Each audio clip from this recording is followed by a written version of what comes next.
যে যে সমস্ত পুলিশ দুর্নীতির সাথে জড়িয়ে গেছেন,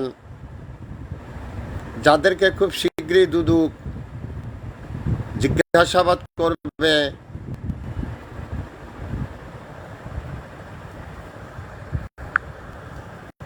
যে সমস্ত পুলিশ দুর্নীতির সাথে জড়িয়ে গেছেন, যাদেরকে খুব তাড়াতাড়ি দুদক জিজ্ঞাসাবাদ করবে, তারা আজ পুলিশ হয়েও ভয়ে তাদের হোলের বেশি মাথায় উঠে যাচ্ছে, ভয়ে তাদের হোলের বেশি মাথায় উঠে যাচ্ছে। অথচ পুলিশের তো কাউকে ভয় পাওয়ার কথা নয়। কেন ভয় পাচ্ছে?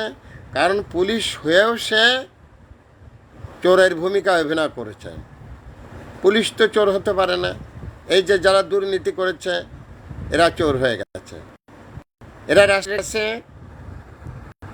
এরা রাষ্ট্রের কাছে অপরাধী হয়ে যাচ্ছে। অতএব কি অবস্থা? থ্যাংকস এ লট, ভার স্যার।